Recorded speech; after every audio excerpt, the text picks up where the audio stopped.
जब भी बात आती है लंबी बचत की, तो भारत में दो नाम अक्सर सुनाई देते हैं, ईपीएफ और पीपीएफ। पर इन दोनों में फर्क क्या है और किसी के लिए कौन सा रास्ता बेहतर है? चलिए आज इसी गुत्थी को सुलझाते हैं बिल्कुल आसान भाषा में। देखिए, एक सुरक्षित भविष्य के लिए सही जगह पैसा लगाना बहुत जरूरी है। और सही चुनाव तभी हो सकता है जब हमें ये पता हो कि ये योजनाएं असल में काम कैसे करती हैं। नाम भले ही मिलते जुलते हों, पर इनकी दुनिया बिल्कुल अलग है। तो चलिए इन दो रास्तों को एक एक करके समझते हैं। इनका मकसद क्या है और ये बनाए किसके लिए गए हैं? तो देखिए, ईपीएफ यानी एम्प्लॉयज प्रोविडेंट फंड, ये नौकरी पेशा लोगों के लिए एक रिटायरमेंट सेविंग स्कीम है। ये एक तरह से नौकरी का हिस्सा है। वहीं दूसरी तरफ है पीपीएफ यानी पब्लिक प्रोविडेंट फंड। ये सबके लिए है। कोई भी भारतीय नागरिक इसमें अपनी मर्जी से निवेश कर सकता है। और अब आते हैं सबसे अहम सवाल पर कि ये स्कीम्स असल में है किसके लिए। यहीं से इनकी पूरी तस्वीर साफ हो जाती है। ये फर्क बहुत बड़ा है।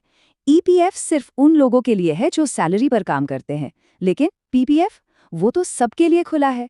चाहे कोई सैलरीड हो, अपना काम करता हो, फ्रीलांसर हो, हर कोई इसमें निवेश करके लंबी अवधि में बचत कर सकता है। चलिए अब जरा गहराई में उतरते हैं। इन खातों में पैसा बढ़ता कैसे है? मतलब पैसा कौन डालता है, उस पर ब्याज कितना मिलता है, और टैक्स के मामले में क्या फायदे हैं? देखिए, किसी भी सेविंग स्कीम का इंजन होता है उसका इंटरेस्ट रेट यानी ब्याज दर। यही वो रफ्तार है जिससे जमा किया हुआ पैसा समय के साथ बढ़ता है। अगर ईपीएफ की बात करें तो इसका ब्याज दर सरकार हर साल तय करती है। फिलहाल वित्तीय वर्ष 2023-24 के लिए ये 8.25% था, जो कि काफी अच्छा माना जाता है। लेकिन पीपीएफ में कहानी थोड़ी अलग है। यहाँ ब्याज दर हर 3 महीने में सरकार तय करती है, तो इसमें थोड़ा उतार चढ़ाव हो सकता है। फिलहाल ये 7.1% है। और अब आता है ईपीएफ का सबसे बड़ा प्लस पॉइंट। इसमें सिर्फ कर्मचारी ही नहीं, बल्कि उसकी कंपनी यानी एम्प्लॉयर भी उतना ही पैसा जमा करता है।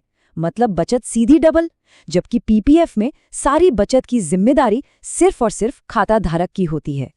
टैक्स बचाने के मामले में ये दोनों ही स्कीम्स चैंपियन हैं। इन्हें मिला है ईईई का स्टेटस। अब ये ईईई क्या है, चलिए समझते हैं। इसका मतलब है 3 लेवल पर टैक्स की बचत। पहला, जब पैसा जमा किया तब टैक्स में छूट मिली। दूसरा, उस पैसे पर जो भी ब्याज कमाया वो भी टैक्स फ्री। और तीसरा, जब सालों बाद पूरा पैसा निकाला तो उस पर भी कोई टैक्स नहीं। मतलब हर स्टेज पर फायदा ही फायदा।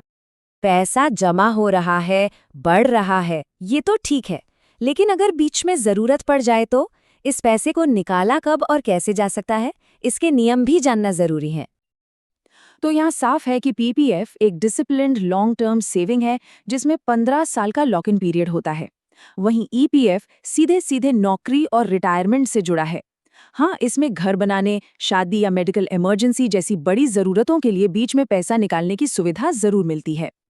तो चलिए, अब तक जो भी हमने समझा उसे फटाफट एक बार फिर से दोहरा लेते हैं। क्या है वो बड़े अंतर जो इन दोनों को अलग बनाते हैं? याद रखने वाली पहली और सबसे जरूरी बात, ईपीएफ की पहचान नौकरी से है। ये सैलरी का एक हिस्सा है, एक रिटायरमेंट बेनिफिट है। और दूसरी तरफ पीपीएफ, ये आज़ाद है, ये सार्वभौमिक है, ये हर भारतीय नागरिक के लिए बचत का एक खुला मैदान है। ईपीएफ की सबसे बड़ी ताकत है इसमें मिलने वाला दोहरा योगदान। एम्प्लॉयर की तरफ से जो पैसा आता है वो बचत को सच में रॉकेट की रफ्तार देता है। और पीपीएफ, ये पूरी तरह से व्यक्तिगत अनुशासन पर चलता है। ये निवेशक को खुद अपनी बचत का मालिक बनने का मौका देता है। तो देखिए, यहाँ कोई एक विनर नहीं है। असली सवाल ये है कि किसी की ज़रूरत और हालात के हिसाब से कौन सा रास्ता सही बैठता है। ईपीएफ नौकरी की सुरक्षा के साथ आता है, जबकि पीपीएफ बचत के अनुशासन और आज़ादी के साथ। तो चुनाव इस बात पर निर्भर करता है कि किसी का वित्तीय लक्ष्य क्या है।